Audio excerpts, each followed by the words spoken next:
Hello everyone, मैं दीपक sir perfect study zone के YouTube channel में एक बार आपका फिर से स्वागत करता हूं। आज हम लोग पढ़ेंगे प्रश्नावली 3.4 प्रश्न पहले का 4th नंबर वाला, जो कि है x/2 प्लस 2y/3 बराबर -1।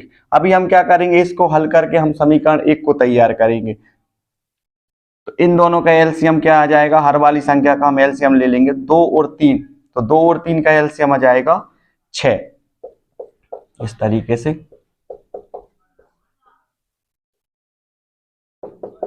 3 2 6। अब देखिए, हम इसको चेक करते हैं कि हमने यहाँ पर 6 लिखा है, तो हमने जो इसका एलसीएम लिया है वो सही है कि गलत है। देखिए यहाँ पर 2 की टेबल में भी हमारा 6 आ रहा है और 3 की टेबल में भी हमारा 6 आ रहा है, मतलब हमने जो एलसीएम लिया है ना 6, वो कैसा है, सही है। देखिए मान लीजिए जैसे आप यहाँ पर लिख दीजिए 8 लिखा मान लीजिए आपने, तो इसको चेक कैसे करते हैं, आपने 2 की टेबल पढ़ोगे, 2 की टेबल में आपका 8 आता है, क्या 3 की टेबल में 8 आता है, नहीं आता ना, मतलब आपने जो इन दोनों का एलसीएम लिया है 8, तो ये कैसा है, गलत है। तो इस तरीके से भी आप चेक कर सकते हो कि आपने जो एलसीएम लिया है वो सही है कि नहीं। तो हाँ, इसका एलसीएम क्या आया है, इसका एलसीएम आया है 6। तो अब हम क्या करेंगे, 3 का गुणा कर देंगे हम x में, तो ये हो जाएगा हमारा 3x प्लस 2 का गुणा करेंगे हम लोग 2y में, तो 2 गुणे तो 2y बराबर क्या हो जाएगा आपका 2 दूनी 4। तो यहाँ पर आपको प्राप्त हो जाएगा 4y बराबर -1। इसके नीचे भी हम 1 लिख सकते हैं। देखिए जब भी ऐसी स्थिति हो कि एक संख्या आपको यहाँ दी हुई हो, यहाँ पर ये पूरी की पूरी एक संख्या दी हुई है और एक संख्या आपकी यहाँ दी हो और बीच में बराबर लगाओ, हमेशा आप त्रियक गुणा करोगे ऐसी स्थिति में। तो जब हम 3x प्लस 4y का जब हम गुणा करेंगे, किसमें, इसका गुणा करेंगे हम 1 में, तो हमको क्या प्राप्त हो जाएगा, हमको यही संख्या प्राप्त हो जाएगी। क्योंकि किसी भी संख्या में यदि हम 1 का गुणा करते हैं तो जो संख्या दी हुई रहती है ना, वहीं की वहीं संख्या आ जाती है। बराबर 6 का गुणा करेंगे हम लोग -1 में, तो प्लस माइनस का हो जाएगा माइनस और 6 एकम 6।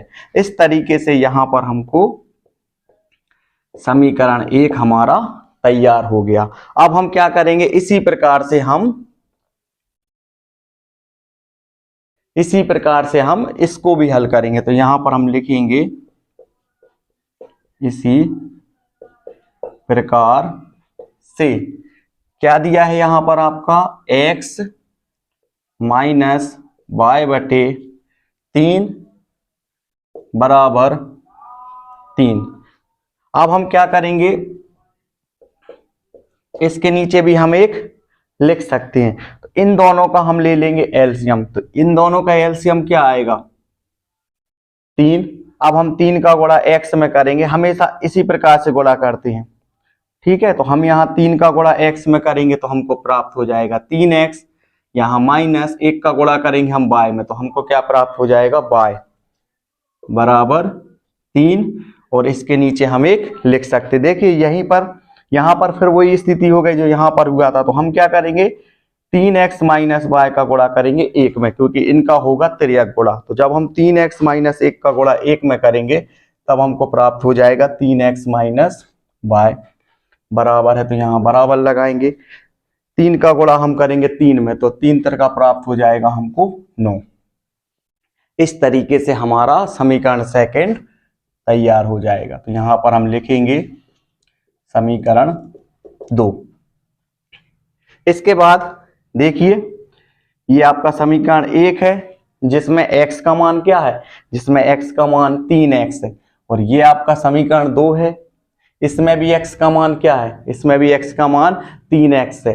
अभी तक हमने जितने सवाल किए हैं विलोपन विधि वाले, उसमें हमको x के मान या y के मान को हमको समान करना पड़ता था, लेकिन यहाँ तो हमको x का मान भी दिया हुआ है 3x और यहाँ पर भी x का मान 3x दिया हुआ, तो हमको इसमें गुणा करने की जरूरत नहीं है। हम क्या करेंगे, सीधा सीधा हम समीकरण 1 में से हम समीकरण 2 को घटा देंगे, क्योंकि इनको बराबर करने की जरूरत नहीं है, क्योंकि यहाँ पर भी 3x है और यहाँ पर भी 3x है। तो हम यहाँ लिखेंगे विलोपन विधि। पहले हम हल करेंगे विलोपन विधि। इसके बाद हमको जो समीकरण दिए हम उनको लिखेंगे। 3x प्लस 4y बराबर -6। और समीकरण दूसरा क्या है हमारा, 3x माइनस y बराबर 9।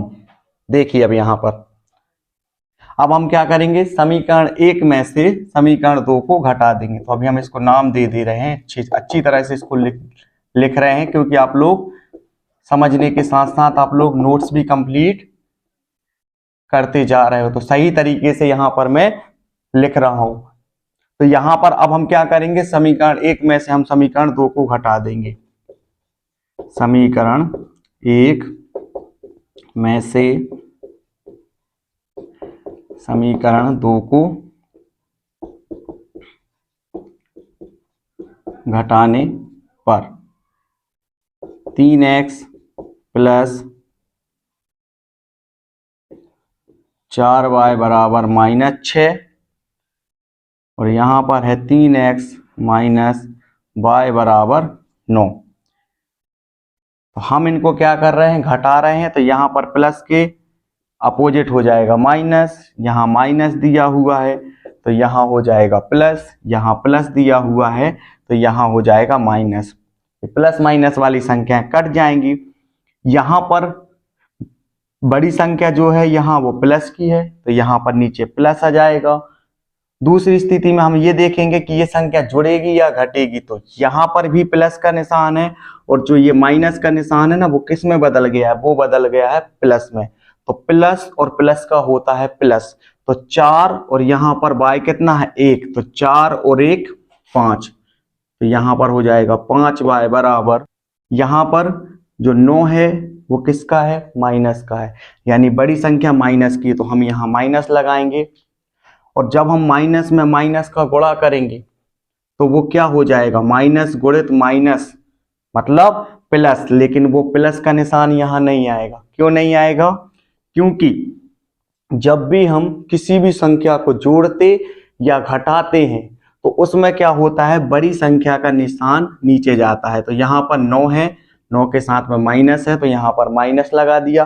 अब इन दोनों निशानों का हम लोग गुणा क्यों करते हैं, इन दोनों निशानों का हम लोग गुणा इसलिए करते हैं जिससे हमें ये पता चल जाए कि ये संख्या जुड़ेगी या घटेगी। तो माइनस और माइनस का प्लस, 9 में जब हम 6 को जोड़ेंगे हमको प्राप्त हो जाएगा 15, y बराबर -15। यहाँ पर इन दोनों के बीच में गुणा का निशान है, गुणा का अपोजिट क्या होता है, गुणा का अपोजिट होता है भाग। तो यहाँ पर ये भाग नीचे आ जाएगा आपका 5, 5 एकम 5, 5 3 15। तो जो y का मान है वो हमको प्राप्त हो जाएगा -3। अब हम क्या करेंगे, y के मान को हम समीकरण 1 में रखेंगे। हम y के मान को समीकरण 2 में भी रख सकते हैं, तब भी हमारा आंसर सही आएगा। तो हम यहां से लिखेंगे y के मान को समीकरण 1 में रखने पर, समीकरण 1 है हमारा 3x प्लस 4y बराबर -6। 3x प्लस 4 और जहां पर ये y लिखा है वहां पर हम y का मान रखेंगे। y का मान क्या है, -3 बराबर -6। 3x प्लस गुणित माइनस, तो प्लस माइनस का हो जाएगा माइनस। यहां पर समझिए, यहां पर है प्लस 4 गुणित -3, तो यहां पर मैंने बड़ी संख्या का निशान नहीं लगाया है। क्यों नहीं लगाया मैंने यहां पर बड़ी संख्या का निशान, क्योंकि इन दोनों के बीच में आपस में क्या हो रहा है, गुणा हो रहा है। इन दोनों के बीच में आपस में गुणा हो रहा है, इसलिए प्लस माइनस का माइनस हुआ है, तो हमने यहाँ प्लस माइनस का माइनस कर दिया। यदि यहाँ पर संख्या इस तरीके से दी होती कि +4 और -3, तो यहाँ पर यह संख्या या तो जुड़ती या तो घटती, तो हम बड़ी संख्या का निशान लगाते। बड़ी संख्या का निशान क्या होता, प्लस और प्लस माइनस का माइनस, 4 में से 3 जाता तो आपको 1 बचता। लेकिन यहाँ पर क्या हो रहा है, यहाँ पर संख्याओं का हो रहा है आपस में गुणा। 4 3 12 बराबर -6। अब हम क्या करेंगे, इस -12 को हम पक्षांतरित करके बराबर के दाहिने हाथ पर ले जाएंगे। तो यहाँ पर हम लिखेंगे पक्षांतरण करने पर, तो यहाँ पर बराबर, यहाँ -6, यहाँ पर भी -6 बराबर के दाहिने हाथ पर है, यहाँ पर भी -6 बराबर के दाहिने हाथ पर है। तो इसमें परिवर्तन नहीं हुआ। लेकिन यहाँ पर समझिए, यहाँ बराबर है और यहाँ बराबर के बाएं हाथ पर -12 है। तो इस -12 को हम पक्षांतरित करके बराबर के दाहिने हाथ पर लेकर के आ रहा है, इसीलिए इसका निशान जो होगा वो बदल जाएगा। ये हो जाएगा +12, यहाँ पर 3x बराबर, यहाँ पर बड़ी संख्या प्लस की है तो नीचे प्लस आ जाएगा, और प्लस और माइनस का होता है माइनस। जब 12 में से 6 जाएगा तो 6 बचेगा। तो x बराबर 6 बटे, यहाँ पर गुणा के रूप में है जिसको हम भाग के रूप में लिखेंगे। 3 एकम 3 और 3 दूनी 6। तो जो हमको x का मान है वह हमको प्राप्त हो गया है 2, और जो हमको y का मान है वह प्राप्त हो गया है -3। तो अब आपको क्या करना है, वीडियो को रोक करके आपको साथ साथ आपको नोट्स भी अच्छी तरह से कंप्लीट करते जाना है। इसके बाद हम क्या करेंगे, इसी सवाल को अभी हमने विलोपन विधि से हल किया है, अब हम इसको प्रतिस्थापन विधि से हल करेंगे। यहाँ पर मैंने लिखा प्रतिस्थापन विधि, ये आपका समीकरण 1 था और ये आपका समीकरण 2 था। अब हम इसको आगे हल करते हैं। तो प्रतिस्थापन विधि से जब हम हल करते हैं तो आपको पता है कि हम 3 स्टेप को फॉलो करते हैं। स्टेप में हम क्या करते हैं, समीकरण 1 को हल करते हैं। तो यहाँ पर समीकरण 1 से, समीकरण 1 क्या है हमारा, समीकरण 1 है 3x + 4y बराबर -6। तो क्या करते हैं हम इसमें, x के दाहिने हाथ पर जो निशान वाली संख्या होती है हम उसका पक्षांतरण कर देते हैं। तो यहां पर हम लिखेंगे पक्षांतरण करने पर, तो यहां बराबर, यहां -6, यहां बराबर के दाहिने हाथ पर -6 था, यहां भी बराबर के दाहिने हाथ पर -6 है, इसलिए इसका पक्षांतरण नहीं होगा क्योंकि ये अपने स्थान पर है। लेकिन यहाँ पर +4y है, तो जब हम +4y को बराबर के दाहिने हाथ पर लाएंगे तो वो -4y में बदल जाएगी। यहाँ पर आ जाएगा -4y और यहाँ पर आपका 3x। अब क्या होगा, यहाँ पर x बराबर -6 -4y, यहाँ पर गुणा में था तो यहाँ भाग 3। इस तरीके से समीकरण 3 तैयार हो जाएगा। इस तरीके से प्रतिस्थापन विधि का हमारा पहला स्टेप हल हो गया। दूसरे स्टेप में हम क्या करते थे, x का मान को हम समीकरण 2 में रखते थे। तो यहां पर हम लिखेंगे x के मान को समीकरण 2 में रखने पर, समीकरण 2 क्या है हमारा, समीकरण 2 है 3x - y बराबर 9। तो 3, और जहां पर x है ना, यहां पर आपका x दिया हुआ है ना, तो इस x के स्थान पर हम इसका मान रखेंगे जो कि है -6 -4y बटे 3। इस पूरे का मान हम यहां पर रखेंगे इस x के स्थान पर, जहां पर x दिया हुआ है। तो वहां पर हम लिखेंगे -6 -4y बटे 3। इस तरीके से हमने यहाँ x का मान रखा। अब यहाँ माइनस है तो हम यहाँ माइनस लगाएंगे, यहाँ y है तो हम यहाँ y लगाएंगे बराबर 9। इस 3 से ये वाला 3 कैंसिल हो जाएगा तो -6 -4y -y बराबर 9। अब देखिए यहाँ पर -6, यहाँ पर इन दोनों के जो चर हैं यानी y ये समान है। अब या तो यह संख्या जुड़ेगी या तो यह संख्या घट जाएगी। तो जब भी यदि कोई संख्या जुड़ती या घटती है तो 2 स्टेप फॉलो होते हैं। पहले स्टेप में हम क्या करते हैं, बड़ी संख्या का निशान को नीचे ले जाते हैं। तो यहाँ पर 4 जो है वह बड़ी संख्या है, उसके साथ में माइनस लगा हुआ है तो यहाँ पर हम माइनस का निशान लगा देंगे।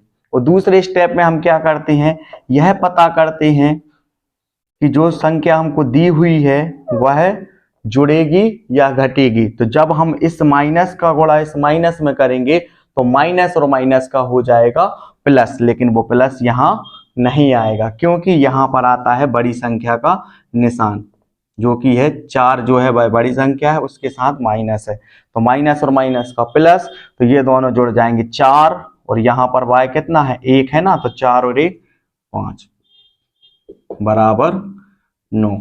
अब हम क्या करेंगे, यहाँ पर 9 है और यहाँ पर -6 है तो इस -6 का हम पक्षांतर करके इसको बराबर के दाहिने हाथ पर ले जाएंगे तो ये -6 जो होगा वो +6 में बदल जाएगा। तो यहाँ पर -5y बराबर 9, यहाँ पर बराबर के बाएं हाथ पर था -6 जो कि अब यहाँ बराबर के दाहिने हाथ पर आ रहा है तो इसका जो निशान है ना ये बदल जाएगा, ये माइनस का था यहाँ हो जाएगा प्लस का। तो -5y बराबर बड़ी संख्या प्लस की तो नीचे प्लस प्लस प्लस का प्लस 9 और 6 15। तो यहाँ पर y बराबर 15, यहाँ गुणा का हो जाएगा भाग -5। देखिए हर वाली संख्या ऋणात्मक नहीं होती है तो यहाँ पर जो माइनस का निशान लगा हुआ है ना ये चला जाएगा अंश में। तो 5 एकम 5 और 5 3 15, इस तरीके से हमको y का मान प्राप्त हो जाएगा -3। अब हम क्या करेंगे, प्रतिस्थापन विधि का आखिरी स्टेप जो होगा ना हम उसको हल करेंगे। क्या होता है आखिरी स्टेप, उसमें हम क्या करते हैं, आखिरी स्टेप में हम क्या करते हैं, y का जो मान होता है ना उसको हम रख देते हैं समीकरण 3 में। तो यहां से हम लिखेंगे y के मान को समीकरण 3 में रखने पर क्या है हमारा समीकरण 3, समीकरण 3 ये है ना हमारा समीकरण 3, देखिए जो कि है x बराबर -6 -4y बटे 3। तो यहां पर हम लिखेंगे x बराबर -6 -4 और जहां पर ये y लिखा हुआ है यहां पर y लिखा है ना तो यहां पर हम y के मान को रखेंगे जो कि है -3 बटे 3। तो x बराबर -6 और यहां पर -4 गुणित -3 है, जिनका आपस में हो रहा है गुणा, जिनका आपस में गुणा हो रहा है तो माइनस और माइनस का हो जाएगा प्लस। यहां पर मैंने माइनस और माइनस का प्लस क्यों कर दिया है, क्योंकि ये वाली संख्याओं का आपस में गुणा हो रहा है, यदि यह आपस में जुड़ती या घटती तो बड़ी संख्या का निशान हम लगाते, माइनस और माइनस का प्लस 4 3 12। तो यहाँ पर माइनस और माइनस का प्लस और 4 3 12 बटे 3। x बराबर यहाँ पर जो बड़ी संख्या है वो है आपकी 12 तो नीचे प्लस आ जाएगा और प्लस माइनस का होता है माइनस, जब हम 12 में से 6 को घटाएंगे तो हमको प्राप्त हो जाएगा 6 बटे 3, 3 एकम 3 3 दूनी 6। इस तरीके से जब हम इसको हल करेंगे तो हमको x का मान प्राप्त हो जाएगा 2। तो अब आपको क्या करना है, वीडियो को रोक करके आपको नोट्स भी कंप्लीट करते जाना है। यदि वीडियो पसंद आया हो तो वीडियो को लाइक, चैनल को सब्सक्राइब और शेयर करना ना भूलें। मिलते हैं अगले वीडियो में।